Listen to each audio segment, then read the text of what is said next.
দশম শ্রেণী ক্লাস 10 অর্থাৎ তোমাদের মাধ্যমিকের টেস্ট এক্সাম। তো আমি তোমাদের জন্য একটা বাংলা কোয়েশ্চেন রেডি করেছি, প্রাক মূল্যায়ন কোয়েশ্চেন। তো মাধ্যমিকের যেভাবে নম্বর বিভাজন দিয়ে কোয়েশ্চেন হয় ঠিক সেইভাবেই আমি মাধ্যমিকের কোয়েশ্চেনের মতো একটা তোমাদের জন্য কোয়েশ্চেন রেডি করেছি। তো তোমরা কোয়েশ্চেনটা দেখো, কোয়েশ্চেনগুলো আমি বুঝিয়ে বুঝিয়ে বলি, আর উত্তর তোমরা নিজে নিজে রেডি করো। যদি উত্তর না পারো তাহলে আমাকে সঙ্গে সঙ্গে কমেন্ট করো, আমি উত্তরটা নিয়ে আসছি। আর যদি কমেন্টে জানাও যে সমস্ত উত্তরই আমাকে দিতে হবে, তাহলে আমি তোমাদের জন্য উত্তরটা রেডি করে পরের ভিডিওতে আপলোড করছি। তো কোয়েশ্চেন দেখো, তোমাদের প্রজেক্ট বাদে তোমাদের 90 মার্কের প্রশ্ন। তো সেই 90 মার্কেরই আমি শুরু করেছি। তো প্রথমেই দেখো, সঠিক উত্তরটি নির্বাচন করো, অর্থাৎ এমসিকিউ টাইপের কোয়েশ্চেন। এখানে দেখো আমি তোমাদের জন্য 17টা কোয়েশ্চেন রেখেছি। তো মাধ্যমিকেও এমনই থাকে। তো দেখো শুরু করি কোয়েশ্চেন নিয়ে আলোচনা। তো প্রথমেই আছে যে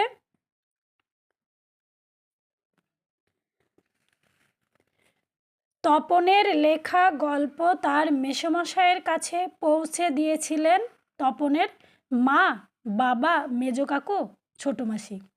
নিশ্চয়ই তোমাদের উত্তর বুঝতে অসুবিধা হচ্ছে না, খুব সহজ জ্ঞানচক্ষু থেকে। খুব হয়েছে হরি, এইবার সরে পড়ো, অন্যদিকে যাও। কথাটা হরিকে কে বলেছিল? ভবতোষ, অনাদি, কাশীনাথ, বাসযাত্রী। তো হরি একবার বহুরূপী সেজেছিল, তো তখনই এক ব্যক্তি ওকে বলেছিল, সে ব্যক্তিটা কে? ভবতোষ, অনাদি, বাসযাত্রী। তো দেখো ভবতোষ অনাদি তোর বন্ধু ছিল। এবার দেখো কে বলেছিল, এবার তোমরা ভেবে নাও। অদল বদল গল্প, পান্নালাল প্যাটেলের লেখা অদল বদল গল্প। তো অদল বদল গল্পে অমৃতের বয়স উল্লেখিত হয়েছে, মানে এক কথা অমৃতের বয়স কত? 7 বছর, 8 বছর, 9 বছর, 10 বছর। আমাদের চোখ মুখ ঢাকা, কিসে আমাদের চোখ মুখ ঢাকা? ছবিতে, ইতিহাসে, বাস্তবে, মুখোশে। কবির সঙ্গীতে বেজে উঠেছিল, কি বেজে উঠেছিল কবির সঙ্গীতে? দেখো, সঙ্গীতের মূর্ছনা, সুন্দরের আরাধনা, সুরের ঝঙ্কার, রাগ রাগিনী। তো তোমরা তো পড়েছো, তো কোন শব্দটা তোমাদের মিল মনে হচ্ছে সেই শব্দটাই উত্তর। অম্বু রাশি সুতা, কথার অর্থ কি? সুতা মানে তো কন্যা বা মেয়ে। তো অম্বু রাশিটাকে তাহলে কার কন্যা? সমুদ্র কন্যা, অগ্নিকন্যা, পবন কন্যা, রাক্ষস কন্যা। সিন্ধু তীরে কবিতা থেকে নেওয়া হয়েছে, তোমরা বুঝে গেছো উত্তর। উন্নত মানের ফাউন্টেন পেনের নির্মাতা কে ছিলেন? আমি উত্তর এই কারণেই বলছি না যে তোমরা মনে ভাবার আগেই যদি আমি উত্তরটা বলে দিই তাহলে তোমাদের আর রিডিং পড়ার মতো পড়া হবে না। এই যে আমি প্রশ্নটা রিডিং মুখে বলছি, তোমাদের সঙ্গে সঙ্গে মাথায় উত্তরটা চলে আসবে। ব্যতিক্রম যদি কেউ না পারো, খুব সহজ উত্তর, যদি না পারো তাহলে আমাকে কমেন্ট করো, আমি বলে দিচ্ছি। ফাউন্টেন পেনের নির্মাতা কে ছিল? হারিয়ে যাওয়া কালি কলম থেকে ফাউন্টেন পেনের মানে ফাউন্টেন পেন কে আবিষ্কার করেছিল? লুইস ওয়াল্টার অ্যান্ডারসন, জন স্টিভেনসন, ওয়াটারম্যান। রাজশেখর বসুর ছদ্মনাম কি? বনফুল, শ্রীপান্থ, রূপদর্শী, পরশুরাম। তো তোমাদের দুটো আছে, একটা হচ্ছে শ্রীপান্থ, শ্রীপান্থ হচ্ছে হারিয়ে যাওয়া কালি কলম, ওটা শ্রীপান্থটাই তার ছদ্মনাম ছিল। তাহলে শ্রীপান্থর আসল নাম ছিল নিখিল সরকার, তাহলে শ্রীপান্থটা বাদ গেল। এবার দেখো, বনফুল কার ছদ্মনাম, রূপদর্শী কার ছদ্মনাম, পরশুরাম কার ছদ্মনাম, ভাবলেই তোমরা পেরে যাবে। দোকানি লেখককে নিতে বলেছিলেন? লেখক যখন পেন কিনতে গেছিল কলেজ স্ট্রিটের একটি দোকানে, তখন দোকানে তাকে কি পেন কেনার কথা সাজেস্ট করেছিল? কি? সোয়ান, বল পেন, ঝর্ণা কলম, পাইলট। কলমে কায়স্থ চিনি, গোপেতে রাজপুত। এটাও দেখো হারিয়ে যাওয়া কালি কলমেরই একটি লাইন। এটা থেকে কারক নির্ণয় করতে বলেছে, কি? গোফেতে। তাহলে কর্মকারক, অধিকরণ কারক, করণ কারক, নিমিত্ত কারক। তো রাজপুত গোফ দেখে চেনা যায়, আর কলম দেখে কায়স্থ চেনা যায়, তাহলে একটা চিহ্ন। তাহলে এটা কিসের চেনা যায়? তাহলে তোমরা বুঝবে যে কি কারক হবে। প্রলয় নাচন নাচলে যখন হে নটরাজ, এই বাক্যটিতে কর্মের প্রকারভেদ অনুসারে রেখাঙ্কিত অংশটি কর্মে বিপ্সা। কর্মে বিপ্সা কখন হয়? যখন একটা শব্দ দুবার ব্যবহৃত হয় এবং কর্মকারক হয়, তখন সেটা কর্মে বিপ্সা হয়। গৌণ কর্ম, সমধাতুজ কর্ম, অক্ষুণ্ণ কর্ম। দেখো আমার উত্তর বলে দিতে ইচ্ছা করছে, কিন্তু বলে দিলে কি হবে? আমি একটু বুঝিয়ে বলছি, কিন্তু বলবো না। এ নাচন আর নাচলো একই ধাতু থেকে উৎপন্ন হয়েছে, তাহলে ভেবে নেবে যে কি কারক হতে পারে। প্রাদি সমাস কোন সমাসের নামান্তর, মানে একটা সমাসের অন্য নাম হলো প্রাদি সমাস। তাহলে অব্যয়ীভাবের, না তৎপুরুষ, কর্মধারয়, বহুব্রীহি, এই চারটে যে অপশান আছে যে কোনো একটা সমাসের দুটো নাম। প্রাদি বলা হয়ে যাচ্ছে তো বলছি না, তো যাই হোক যে কোনো একটা সমাসের আর এক নাম হলো প্রাদি সমাস। তোমরা উত্তর করবে। তারপর একটা দেখো সমাসের কোয়েশ্চেন আছে। গ্রামান্তর পদটি কোন সমাসের উদাহরণ? অন্য গ্রাম। গ্রামান্তর সমাসটা হলো, মানে ব্যাস বাক্যটা হলো অন্য গ্রাম। তাহলে কি বহুব্রীহি সমাস হবে, দ্বন্দ্ব সমাস হবে, নিত্য সমাস হবে, কর্মধারয় সমাস হবে। বাবুটির স্বাস্থ্য গেছে কিন্তু শখ 16 আনায় বজায় আছে। গঠনগতভাবে বাক্যটি সরল বাক্য, মিশ্র বাক্য, জটিল বাক্য, যৌগিক বাক্য। এই যে দেখো কিন্তু শব্দ দিয়ে দুটো বাক্যকে জুড়ে দিয়েছে, তাহলে কি বাক্য হতে পারে ভেবে দেখবে। ডাক্তারবাবু যেভাবে বলেছেন সেইভাবেই চলো, এই বাক্যে ক্রিয়া বিশেষণ খণ্ডটি হলো। ক্রিয়া বিশেষণ মানে মূল যেটা ক্রিয়া, সেই ক্রিয়াটাকে মানে ক্রিয়াটাকে বিশেষিত করেছে, সেই সমস্ত গোটাটাই হবে ক্রিয়া বিশেষণ। তাহলে কোনটা ক্রিয়া বিশেষণ? ডাক্তারবাবু যেভাবে বলেছেন সেইভাবে, ডাক্তারবাবু যেভাবে বলেছেন সেইভাবে চলো। তাহলে ক্রিয়া বাদ দিয়ে বাকি গোটাটাকেই কিন্তু ক্রিয়া বিশেষণ বলে। তো তোমরা ক্রিয়া কোনটা দেখবা সেটা বাদ দিয়ে কতটুকু থাকছে সেটা দেখবা, দেখে অপশানটা চুজ করবা। নদীর বিদ্রোহের কারণ বোঝা গিয়েছে। এটি হলো কর্তৃবাচ্য, কর্মবাচ্য, ভাববাচ্য, কর্মকর্তৃবাচ্য। নদীর বিদ্রোহের কারণ বোঝা গিয়েছে, বুঝেছে নাই, বোঝা গিয়েছে। তাহলে ভেবে নাও যে কি বাচ্য হবে। বাচ্য শব্দের ব্যুৎপত্তিগত অর্থ, সমাস শব্দের ব্যুৎপত্তিগত অর্থ, কারক শব্দের ব্যুৎপত্তিগত অর্থ, এখানে আমি অর্থ ভুল বললাম, অর্থ না ব্যুৎপত্তি, অর্থাৎ শব্দটারই ব্যুৎপত্তি। বাক্য শব্দের ব্যুৎপত্তি, কারক শব্দের ব্যুৎপত্তি, সমাস শব্দের ব্যুৎপত্তি। তাহলে সব শব্দের তোমাদেরকে ব্যুৎপত্তিগুলো জেনে নিতে হবে। এখানে একটা কোয়েশ্চেন আছে যে বাচ্য শব্দের ব্যুৎপত্তি। ব্যুৎপত্তি মানে প্রত্যয়, অর্থাৎ কোথা থেকে কিভাবে শব্দটা, মূল কি শব্দ থেকে উৎপত্তি হয়েছে সেই প্রত্যয়টা নির্ণয় করা।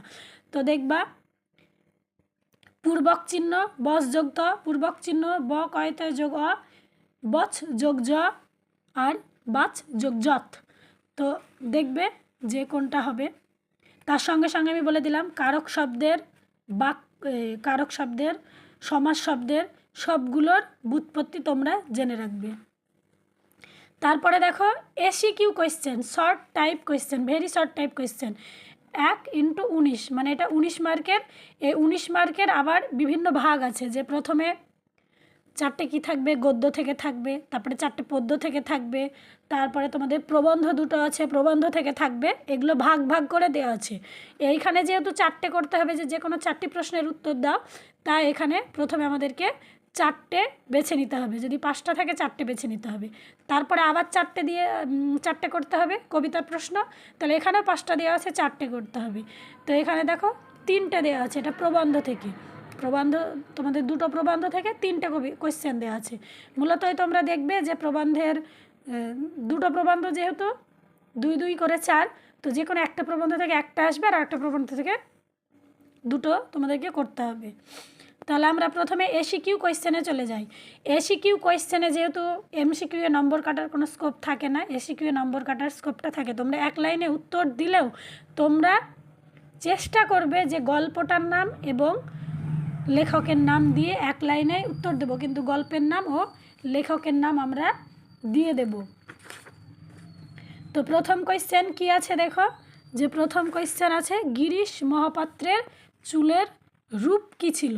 তাহলে আমরা প্রথমে লেখকের নাম দিয়ে, গল্পের নাম দিয়ে লিখব যে এর লেখা এই গল্পে গিরিশ মহাপাত্রের চুলের রূপ ছিল এই। এক লাইনই লিখব, কিন্তু আমরা সেটা মেনশন করে লিখব। নদের চাঁদ কত বছর স্টেশন মাস্টারি করেছে। তাহলে এর লেখা এই গল্পে, অর্থাৎ নদীর বিদ্রোহ গল্পে নদের চাঁদ এত বছর স্টেশন মাস্টারি করেছে। তাহলে আমি দেখো একটা বাক্যে উত্তর দিলাম, কিন্তু তার সঙ্গে গল্পের নাম ও লেখকের নাম আমি মেনশন করলাম। তোমরাও কিন্তু তাই করার চেষ্টা করবে। অদল বদল গল্পটি কে বাংলায় তর্জমা করেছে। তাহলে তোমরা ওই কে তর্জমা করেছে সেটা তো লিখবেই, কিন্তু পান্নালাল প্যাটেলের কথাও লিখবে, যে পান্নালাল প্যাটেলের লেখা অদল বদল গল্পটি বাংলায় তর্জমা করেছেন ইনি। উঁচু দরের সন্ন্যাসী, সন্ন্যাসীর বয়স ও খাদ্যের উল্লেখ করো। তাহলে গল্পটা প্রথমে কোথা থেকে নেওয়া হয়েছে? তাহলে আমরা যদি বলি যে এর লেখা এই গল্প অর্থাৎ বহুরূপী গল্পে সন্ন্যাসীর বয়স ছিল এই, ওর খাবার ছিল এই, শুধু আমলকির কথাটা লিখলেই হবে। বাবা তোর পেটে পেটে এত, কে কখন বলেছে? তাহলে এটা জ্ঞানচক্ষু থেকে নেওয়া হয়েছে। তাহলে আশাপূর্ণা দেবীর লেখা জ্ঞানচক্ষু গল্পে কথাটা কে বলেছিল আর কাকে কখন বলেছিল পুরো একটা বাক্যই কিন্তু হয়ে যাবে, সেটা লিখবে। যে কোনো 4টি প্রশ্নের উত্তর দেবে। কবিতার কোয়েশ্চেন দেখো, তার শোকে মহাসখী, কার শোকে কে মহাসখী? তাহলে আমাদেরকে আবারও বলছি যে ওই কথাটা লিখতে হবে যে মাইকেল মধুসূদন দত্তের লেখা অভিষেক কবিতায় এর শোকে এ মহাসখী, মানে এই উত্তরটা ওইটা বলে আমরা লিখব। প্রলয়োল্লাস কবিতায় জয়ধ্বনিকর কথাটি কতবার ব্যবহৃত হয়েছে? তাহলে এটা আমরা এভাবে লিখবো যে কাজী নজরুল ইসলামের লেখা প্রলয়োল্লাস কবিতায় জয়ধ্বনিকর কথাটি এতবার ব্যবহৃত হয়েছে। পদ্মাবতী কাব্যে সিংহল রাজকন্যা পদ্মাবতীর প্রিয় সুখ পাখিটির নাম কি? এটা দেখো পূর্ব কাহিনী থেকে নেওয়া হয়েছে। পদ্মাবতী কাব্য মানে তোমাদের সিন্ধু তীরে যে সৈয়দ আলাউলের লেখা সিন্ধু তীরে কবিতাটা আছে, তার একটা পদ্মাবতীর একটা সুখ পাখি ছিল, সেই সুখ পাখিটির নাম হীরামন ছিল। আমি যেহেতু পূর্বসূত্র থেকে নেওয়া, টেক্সটের ভেতরে নেই, তাই আমি উত্তরটা বলে দিলাম। গান তো জানি একটা দুটো, সে গানের বিশেষত্বটা কি? অস্ত্রের বিরুদ্ধে গান।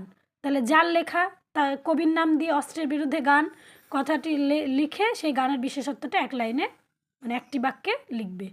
দুটো বাক্য হলেও কোনো সমস্যা নেই, তবে তোমাদের যেহেতু এখানে শব্দ মেনশন করা আছে 20টি শব্দ, তো তোমরা চাইবে না 20টির কম হোক, কিন্তু 20টির 2 থেকে 5টা শব্দ বা ওয়ার্ড বেশি হলে তোমাদের কোনো সমস্যা আসবে না, কিন্তু চাইবে না কখনোই যে 20টির কম হয়ে যাক। সব চূর্ণ হয়ে গেল, কি কি চূর্ণ হয়ে গেল? তাহলে আমাদেরকে তাই কবির নাম লিখে কবিতা লিখে কি কি চূর্ণ হয়ে গেল সেটা লিখবে। দার্শনিক তাকেই বলি, লেখক কাকে দার্শনিক বলেছে? তাহলে ওরম করে লিখবে যে নিখিল সরকার ওরফে শ্রীপান্তের লেখা হারিয়ে যাওয়া কালিকলম গল্পে লেখক তাদেরকে দার্শনিক বলেছে। যা উত্তর সেটা। বাংলা ভাষায় বিজ্ঞান চর্চার বাধা কোথায়? তাহলে এটা বাংলা ভাষায় বিজ্ঞান চর্চা থেকে নেওয়া হয়েছে। তাহলে এটাও তাই।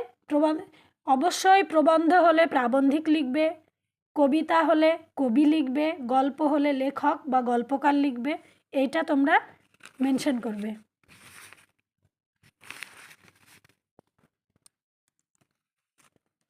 যাদের জন্যে বিজ্ঞান বিষয়ক বাংলা গ্রন্থ বা প্রবন্ধ লেখা হয় তাদের কটি শ্রেণীতে ভাগ করা যায় ও কী কী?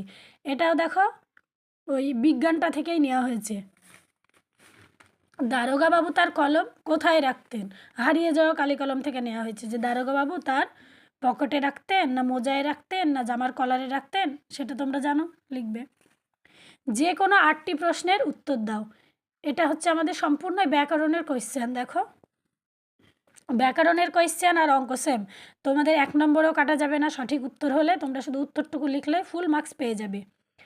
হঠাৎ আলো নিভে গেল, রেখাঙ্কিত পদটির কারক ও বিভক্তি নির্ণয় করতে বলেছে। তাহলে বাক্যটাও যদি লেখো হবে, যদি না লেখো এমনি যদি লেখো যে এই নম্বর দিয়ে যদি লেখো যে এই কারকে এই বিভক্তি, তাহলেই হবে। সমধাতুজ কর্তা কাকে বলে? এখানে যদি উদাহরণ দাও কথাটা নাও থাকতো, এই উদাহরণ দাও কথাটা, তবুও তোমরা সমধাতুজ কর্তা কাকে বলে? সমধাতুজ কর্তা আর সমধাতুজ করণ আর সমধাতুজ কর্ম, এই 3টে সংজ্ঞাকে একদিন একসঙ্গে পড়বে, যে কোনটার কর্মকর্তা একই ধাতু থেকে উৎপন্ন, কোনটার সেটা সঠিকভাবে মেনশন করে সংজ্ঞাটা লিখবে। আর উদাহরণ না থাকলেও তোমরা উদাহরণ একটা বাক্য লিখে দিবে। ব্যাস বাক্য লেখো 12 মাস দেশমাতৃকা। তাহলে যদি 12 মাস তোমরা 12 মাসের সমাহার ব্যাস বাক্যটা লেখো, দিয়েও যদি যে সমাহার দ্বিগু বলে যদি তোমরা মেনশন করে দাও কোনো অসুবিধা নেই, করে দিবে।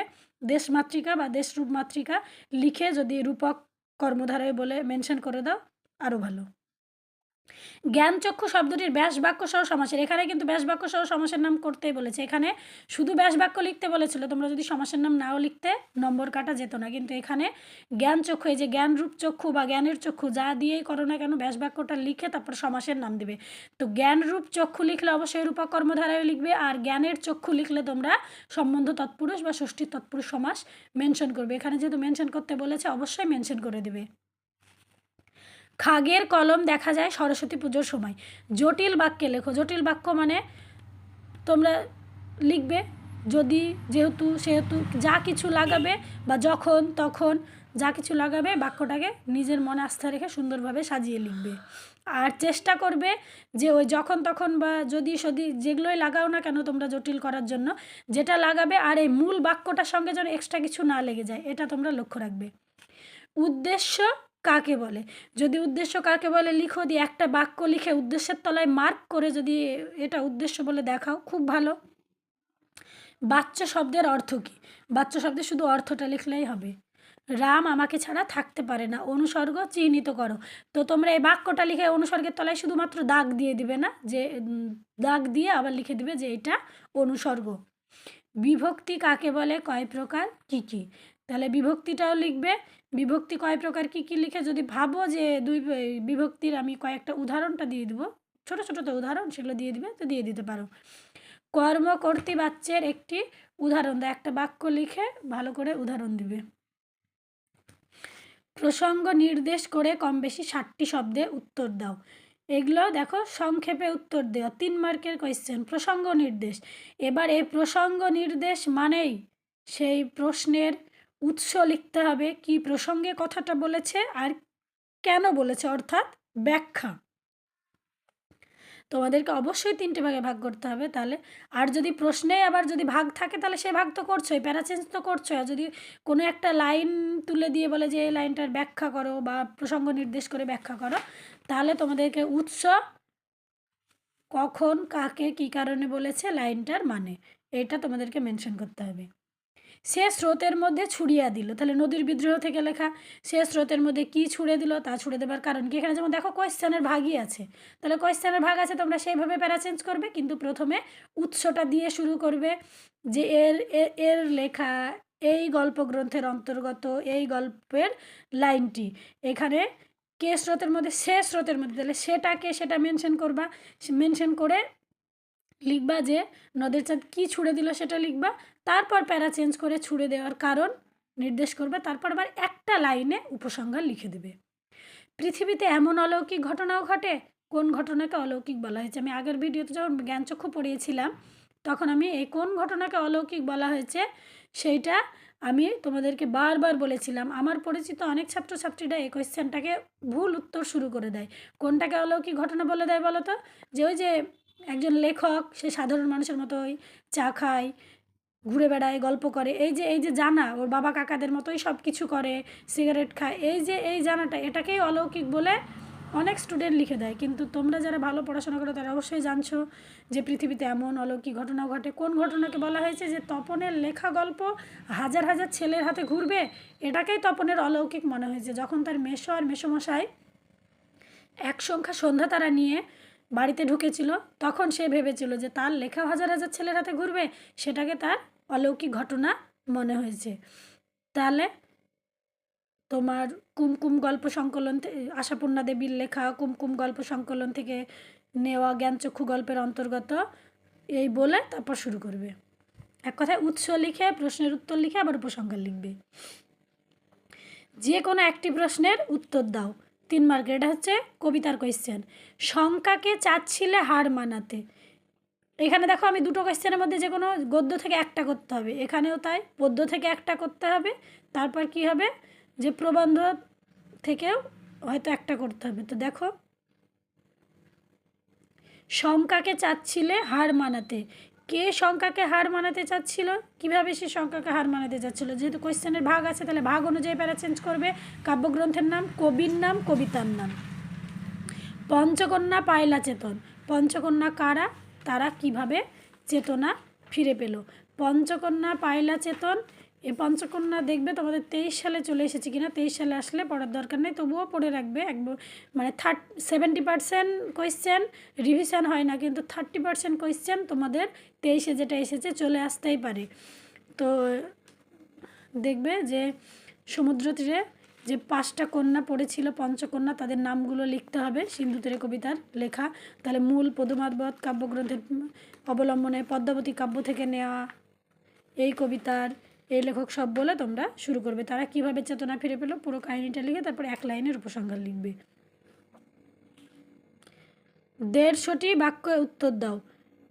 এবার দেখো 5 মার্কের একটা কোয়েশ্চেন গদ্য থেকে একটা করতে হবে। 5 মার্কের এই গদ্য থেকে একটা করতে হবে। হরিদাস জীবনে সত্যি একটা নাটকীয় বৈচিত্র্য আছে, হরিদাস জীবনের নাটকীয় বৈচিত্র্যের পরিচয় দাও।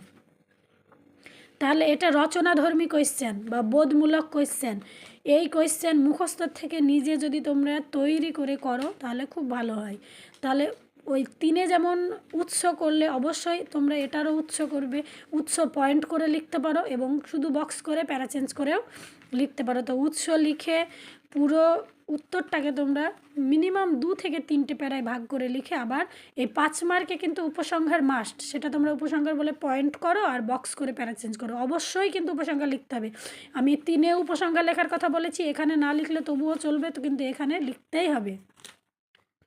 অদল বদল গল্পে ইসাবের বাবার চরিত্রটি একদিকে যেমন চিরন্তন পিতৃহৃদয়ের প্রতীক, তেমনি সাম্প্রদায়িক মিলনের দূত বটে। যেহেতু অদল আর বদল, অমৃত আর ইসাব দুজন হিন্দু মুসলিম ছিল, তাই তাদের যে সাম্প্রদায়িক মিল সেটার সার্থকতা বুঝিয়ে পুরো রচনাধর্মী কোয়েশ্চেন। তো রচনাধর্মী কোয়েশ্চেন প্রথমেই বললাম তোমরা মুখস্থ করার চেষ্টা করবে না, নিজের থেকে লিখবে। এবার দেখো কবিতার 5 মার্কের কোয়েশ্চেন। অভিষেক কাব্যাংশ অনুসারে মেঘনাদ চরিত্রটি, এখানে কুমার বলতে পারে, কুমার চরিত্রটি একটা কুমার বলে লাইন আছে, সেই কুমার লাইন দিয়ে বলতে পারে কুমারকে ওই চরিত্রটি বিশ্লেষণ করে। তাহলে কুমারকে 1 নম্বর আর চরিত্র বিশ্লেষণে 4 নম্বর, কিন্তু এখানে শুধুমাত্র চরিত্র বিশ্লেষণেই 5 মার্ক আছে। তো অবশ্যই তোমরা আগে মেঘনাদের পরিচয় দিবে। প্রথম প্যারায় একটি বাক্যের মধ্যে উৎস লিখবে, কোন কাব্যাংশের কতটা স্বর্গ, সেই স্বর্গের কত নম্বর স্বর্গ থেকে নেওয়া হয়েছে কবিতাটা, সেটা লিখে সেটাই হলো উৎস। সেটা লেখার পরে তোমরা আর একটা প্যারা চেঞ্জ করে একটি বাক্যে মেঘনাদের পরিচয় দিবে। মেঘনাদের পরিচয় দিয়ে নিম্নলিখিত বৈশিষ্ট্যগুলি বলে হাইপেন করে তোমরা প্রতিটা পয়েন্ট করে চরিত্রটি লিখবে। প্রতিটা পয়েন্ট বলতে আমি এটাই বোঝাতে চাইছি যে তার পিতৃ পরিচয়, তার ভালোবাসা, তার দায়িত্ববোধ, তার কর্তব্যবোধ, তার স্ত্রীর প্রতি ভালোবাসা, সমস্ত পয়েন্ট করে লেখার পর তোমরা উপসংহার লিখবে, দেখবে ফুল মার্কস পেয়ে যাবে। সব চূর্ণ হয়ে গেল, জ্বলে গেল আগুনে। কবিতা অনুসরণে পরিস্থিতির বর্ণনা দাও। পরিস্থিতির বর্ণনা মানে গোটা কবিতারই গোটা কবিতাতে গোটা পরিস্থিতিটাই, তোমাদের যে যুদ্ধকালীন পরিস্থিতিতে কবিতাটা লেখা হয়েছে সেই গোটা পরিস্থিতিটা নিয়ে কি কি ঘটলো, তারপর কি হলো, পুরোটাই লিখতে হবে। তো এটা উৎস লিখে পুরোটা লিখে তারপর উপসংহার লিখবে। তারপরে দেখো 5 মার্কের প্রবন্ধ থেকে আছে যে আমার মনে পড়ে প্রথম ফাউন্টেন কেনার কথা। আমি প্রথমে একটু ভুল বলেছিলাম যে এই থেকে 3 মার্কের আসবে না, একদম শুধু 5 মার্কেরই আসবে এবং যে কোনো একটা করতে হবে। দুটো প্রবন্ধে যে কোনো একটা যদি তোমরা খুব ভালো করে পড়ো তা থেকেই কমন পেয়ে যাবে, কিন্তু শর্ট কোয়েশ্চেনের জন্য যারা ভালো রেজাল্ট করতে চাও তাদেরকে দুটোই পড়তে হবে। আমার মনে পড়ে প্রথম ফাউন্টেন পেন কেনার কথা। বক্তার আসল নাম কি? ওই যে শ্রীপান্ত ছদ্মনাম দিয়ে লিখেছে, তার আসল নাম কি? নিখিল সরকার। তার ফাউন্টেন কেনার যে ঘটনাটা পুরোটা লিখতে হবে। সে ফাউন্টেন কিনতে গিয়ে কী কী পরিস্থিতি হয়েছিল, কী কী ঘটেছিল, পুরো ঘটনাটা লিখতে হবে। কলকাতা বিশ্ববিদ্যালয়ে যে পরিভাষা সমিতি নিযুক্ত করেছিলেন, কলকাতা বিশ্ববিদ্যালয়ে কবে পরিভাষা সমিতি, সালটা এটা ভাগ করে লেখা আছে, ভাগ করে লিখবে।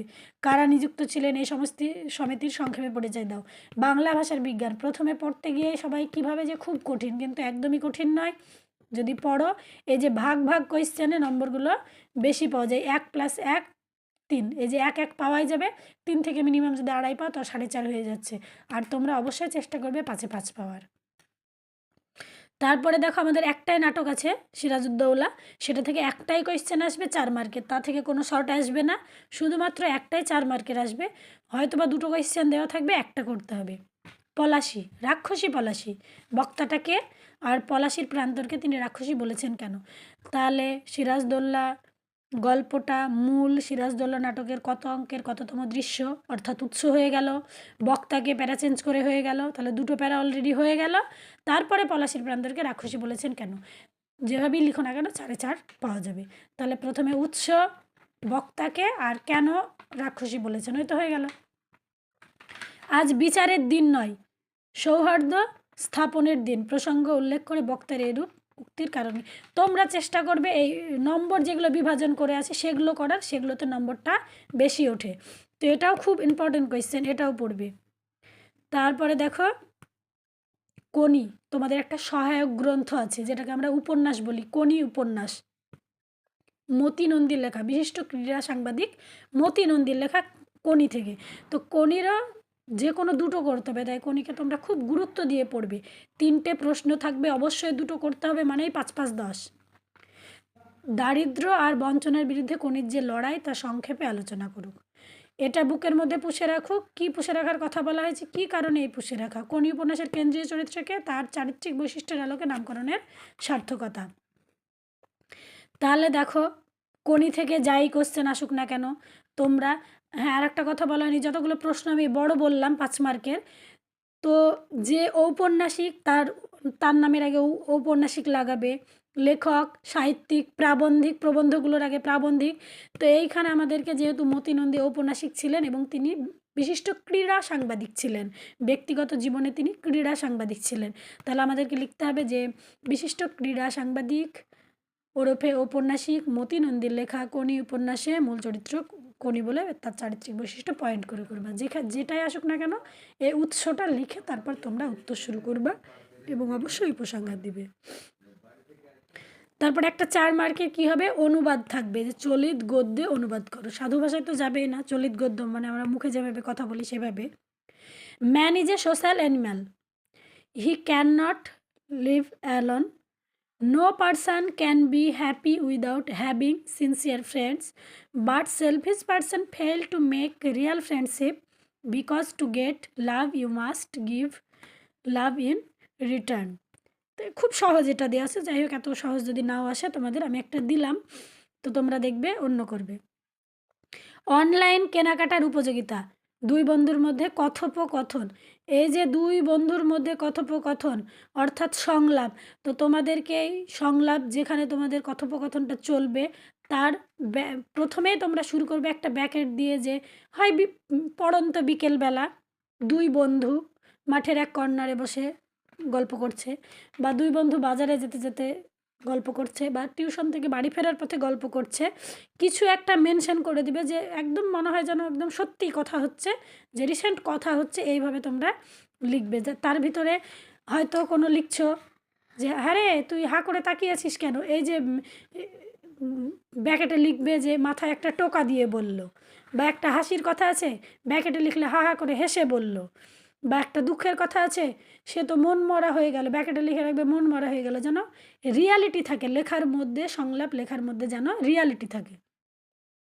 মোবাইল ফোনে সেলফি তুলতে গিয়ে দেখো এটা রিপোর্ট, তো প্রতিবেদন মানে ইংরেজিতে তোমরা যে রিপোর্টটা লেখো সেই report same to same report লিখে দিবে, হয়ে যাবে। তারপরে দেখো তোমাদের এই রচনা, 10 মার্কের রচনা, অবশ্যই তোমরা সেই রচনাটা মন দিয়ে খুব সুন্দর করে প্যারা চেঞ্জ করে অবশ্যই তোমরা উপসংহার সমস্ত কিছু লিখবে, লিখে তোমরা শুরু করবে। তো তোমরা আমি সামনে আরো একদিন অন্য একটা কোয়েশ্চেন নিয়ে আলোচনায় আসবো। তোমরা আমার চ্যানেলটিকে লাইক এবং সাবস্ক্রাইব রাখো, তাহলে আমি